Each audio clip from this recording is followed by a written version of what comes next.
Iyi ni inkuru y'urukundo rutoroshye hagati ya Yannick na Lily. Urukundo rutatangiriye mu byishimo, ahubwo rwatangiriye mu rwango, agasuzuguro n'ubuzima butandukanye cyane bwa Lily na Yannick baje gukundana udashira. Dutangiriye mu mujyi wa Kigali, ku musozi muremure wa Rebero.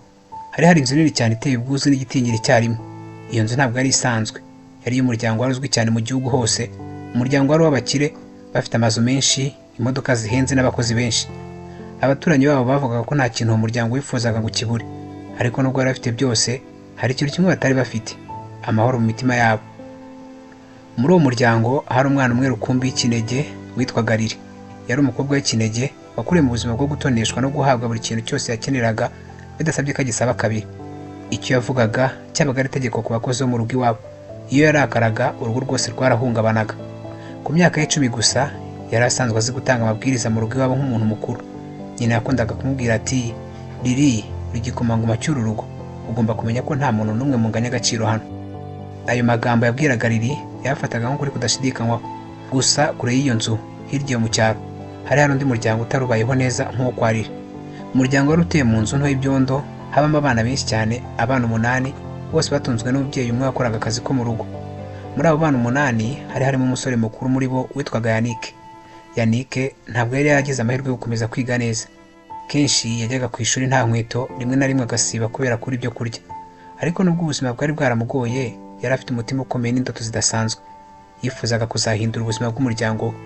Umunsi umwe nyina wa Yannick yaramwegereye, gusa amwegera afite isura irimo agahinda n'icyizere gike.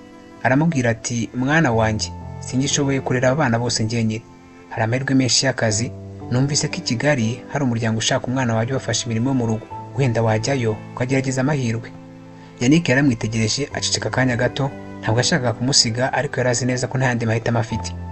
Ati, "Mama, nzagenda, ariko nzagaruka narahinduye ubuzima bwanjye ndetse n'ubwanyu, kandi nzabafasha cyane rwose." Nyina yahise amukururira mu gituza cye, ubundi aramuhobera, amarira bose abatemba ku matama. Ni urwo rugendo Yannick yakoze kugira ngo agere mu mujyi wa Kigali. Ageze mu mujyi wa Kigali yagerageje akazi kamwe ku kandi, ariko kubera imyambarire ye ndetse n'imyaka ye, abantu benshi baramwangaga. Ariko amahirwe aza kumusekera umunsi umwe.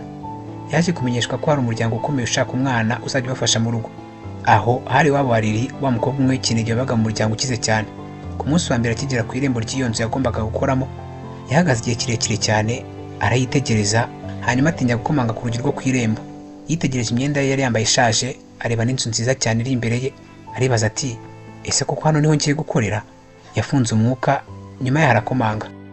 Umukozi w'umugore wakoraga muri urwo rugo niwe waje kumwakira. Aramwitegereza kuva ku mutwe kugeza ku birenge, nawe asa n'utamwishimiye. Ati, "Ni wowe uje gusaba akazi hano?" Yannick yarunamye asa n'ahagize ikimwaro. Ati, "Yego ni njye."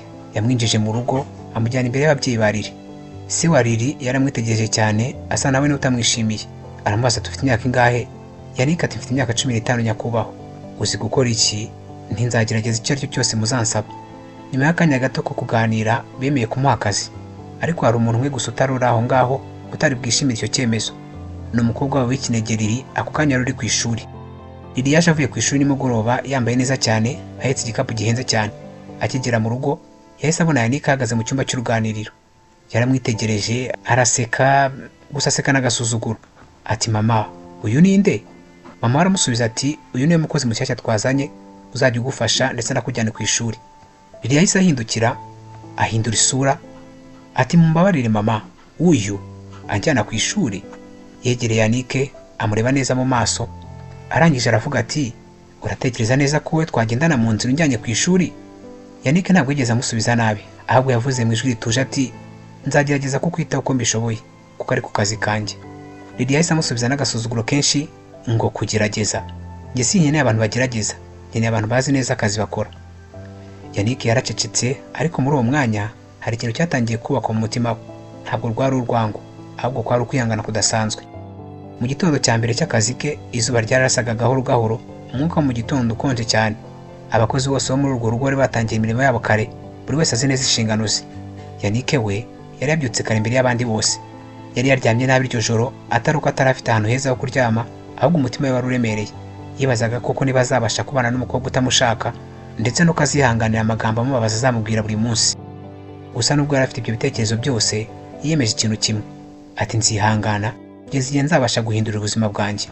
Yafashe amazi mu gitondo, akaraba mu maso, aritunganya uko abishoboye, nubwo imyenda yari yambaye itari mishyashya, gusa yagerageje kuyisukura neza, arayambara yizeye ko iri butuma asa neza kurushaho. Mu mutima we yari afite icyizere, ati wenda uyu munsi Lili arambona neza kurusha uko yambonye ejo. Ariko Yannick ntabwo yari azi neza ibimutegereje. Mu nzu imbere Lili yari amaze gukanguka, umukozi wo mu rugo yari amaze kumutegurira imyenda yo kujyana ku ishuri, ibiryo bya mu gitondo byari ku meza, ibintu byose biteguye neza nk'uko byari bisanzwe. Ariko Lili ntabwo yigeze asohoka ngo ajye kurya ako kanya. Yari yicaye ku buriri bwe yitegereza mu kirahure asa n'utekereza. Yaribazaga ati koko ngo wa musore ntazi witwa nkazajya njyana ku ishuri? Oya, ntabwo nzabyemera gutyo gusa. Yahise amwenyura buhoro yanse kirimo akantu k'uburiganya. Hanze Yannick yari ahagaze ku irembo ategerejeje ngo bajye ku ishuri. Yari afite igikapu cye mu ntoki ze yiteguye kumufasha nk'uko yari yabisabwe. Iminota iragenda ndetse n'amasaha aragenda Lili atarasohoka. Nyuma y'igihe kirekire Lili yaje gusohoka gahoro gahoro agenda asa n'udafite ubushake bwo kugenda. Akigera aho Yannick ari ntabwo yigeze anamureba mu maso, ahubwo yavuze mu ijwi ririmo ubwirasi ati uri butware igikapu cyanjye ariko witonde, kirahenze kurusha ibyo wigeze gufata byose. Yannick mu kinyabupfura cyinshi aramwemerera. Batangiye urugendo rwabo bajya ku ishuri. Mu nzira abantu benshi barababonaga, bamwe bagatangira kubona Lili ari kumwe n'umwana usa n'umukozi usanzwe. Abana b'abakire bagenzi ba Lili bagiye bahurira mu nzira batangiye guseka ndetse no kongorerana. Umwe arabaza aseka ati Lili uyu ni nde? Ntabwo Lili yigeze atinda gusubiza. Yahise asubiza ati ni umukozi wacu, ntimubimenyereye se? Abo bana bose baraseka cyane. Yannick yumvise ayo magambo yose umutima we urashenguka, ariko ntabwo yigeze abigaragaza. Yakomeje kugenda atuje yubitse umutwe, amaso yayerekeje hasi. Hashize akanya gato Lili yahise ahindukira amurebana agasuzuguro, aramubwira ati wowe ntugende iruhande rwanjye, genda inyuma gato, sinshaka ko abantu babona ko turi kumwe. Ayo magambo yari ameze nk'inkota yasogose umutima wa Yannick. Yannick asubiza mu ijwi rituje ati nta kibazo. Yahise agabanya umuvuduko asigara inyuma ye. Mu mutima we harimo amagambo yavugaga bucece ati kuki abantu bamwe batekereza ko agaciro k'umuntu gashingira ku mafaranga nuko umuntu agaragara inyuma. Yahise yibuka ijambo nyina yamubwiye ndetse n'ubuzima bubi yanyuzemo, arongera aribwira ati ibi byose ngomba kubyihanganira, si ibihe bizahoraho. Bageze ku ishuri Lili yahise amwaka igikapu cye mu buryo bugaragaza ko atashakaga no kumwegera. Ati ushobora kugenda ugasubira mu rugo, gusa kugaruka nimugoroba. Yannick yamurebye mu maso asa n'ushaka kugira icyo avuga, ariko aricecekera. Ati sawa. Gusa mbere y'uko agenda hari ikintu cyabaye. Umwana umwe w'umuhungu wiga ku ishuri Lili yigagaho yaje aseka Yannick abwira abagenzi bati reba uwo mukozi asa n'utarigeze akandagira mu ishuri. Abandi bose nabo baraseka. Yannick yumvise ayo magambo yose, ariko icyo yakoze cyaratunguranye. Yaramwenyuye. Yitegereje umwana wavugaga ibyo, aramubwira ati nibyo, sinagize amahirwe nka yanyu, ariko nabwo sinzayabura ubuziraherezo. Ayo magambo ya Yannick yahise atuma bose baceceka. Lili wari wumvise ibyo byose yaratunguwe.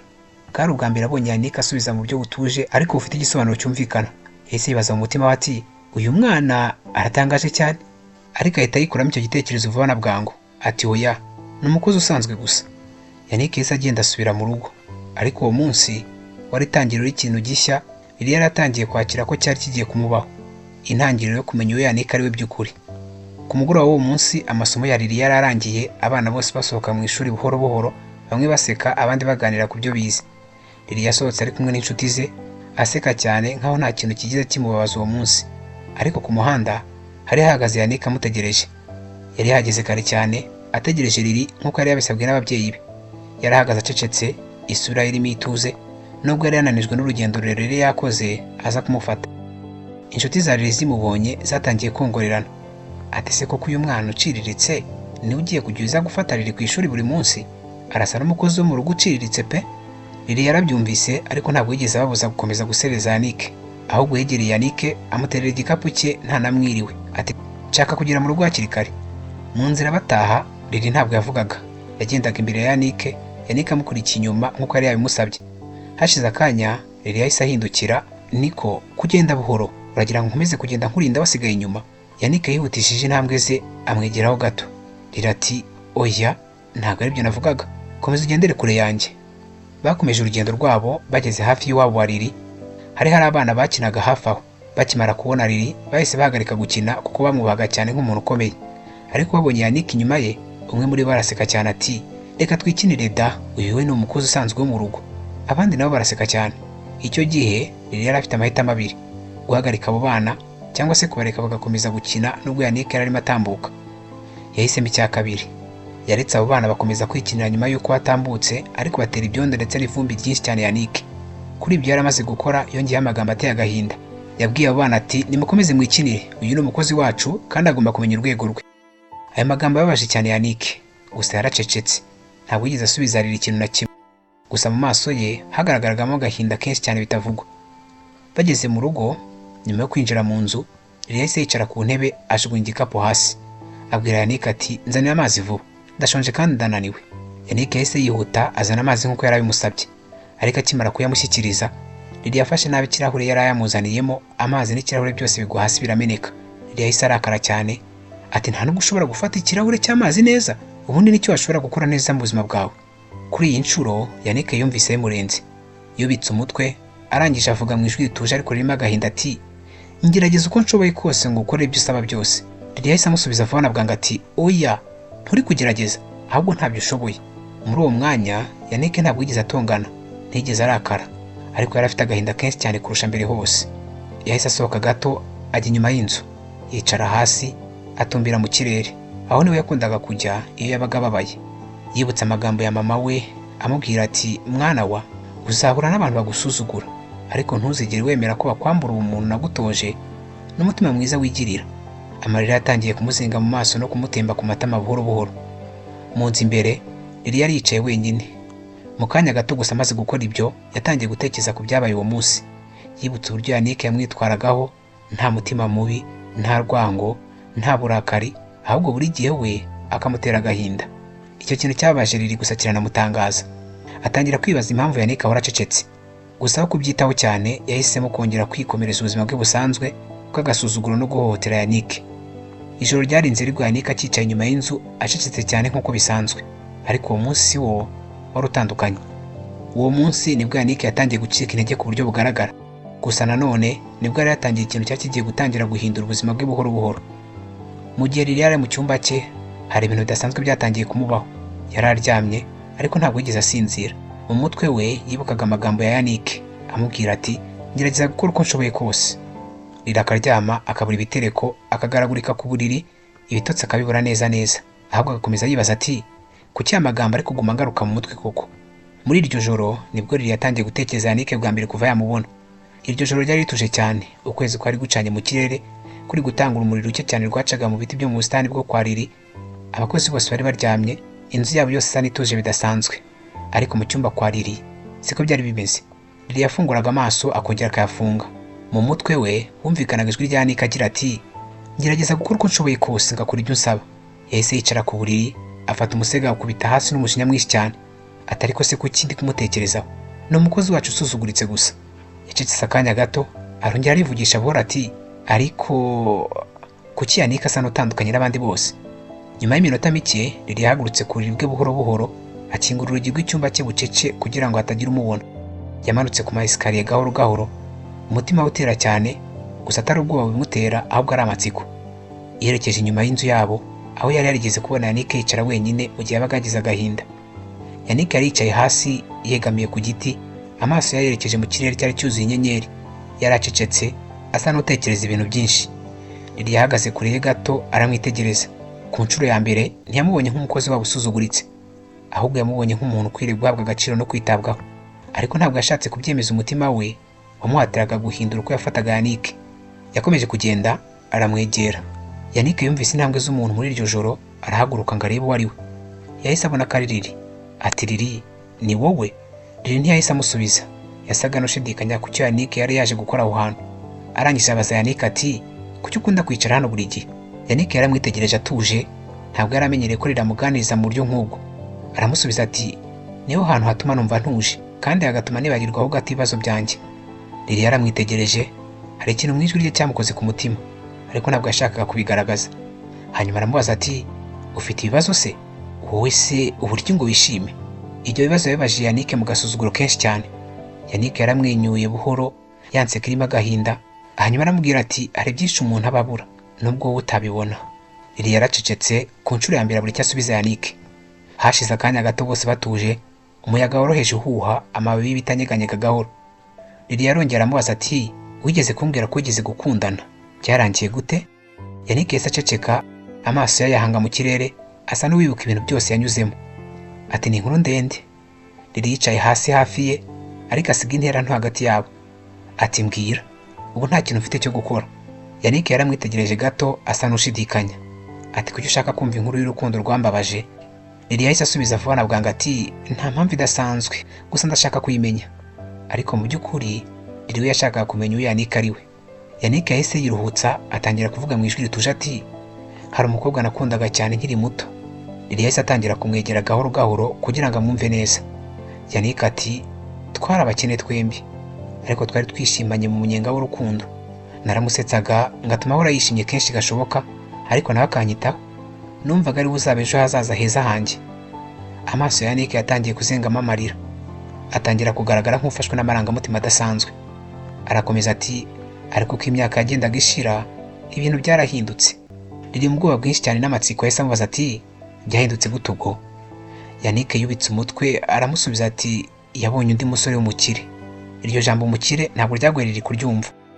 Yannick yakomeje inkuru yagira ati uwo mukobwa twakundanaga yatangiye kunyirengagiza, anyereka ko ntacyo ndi cyo. Umunsi umwe Yannick yahise aceceka gato. Lili ahita yumva umutima utangiye gutera vuba cyane. Ati byagenze bite? Yannick yamurebye mu maso bwa mbere kuva bahura, aramusubiza ati yampaye invitation y'ubukwe bwe. Lili yaratunguye cyane. Ati iki? Yannick ati yansabye kuzaza kumureba ashyingirwa n'undi mugabo. Ako kanya bwa mbere Lili yarabonye ikintu kimukora ku mutima mu byo Yannick yaramubwiye. Atari impuhwe gusa yaragiriye Yannick, ahubwo hari n'ikindi kintu cyari gitangiye kumuhindura. Yannick yakomeje kubarira Lili iyo nkuru. Ati nagiye mu bukwe bwe nubwo byambabazaga. Naramurebye aseka yishimye ari kumwe n'undi mugabo utari njye. Yannick arimo abara iyo nkuru, Lili ntabwo yavugaga.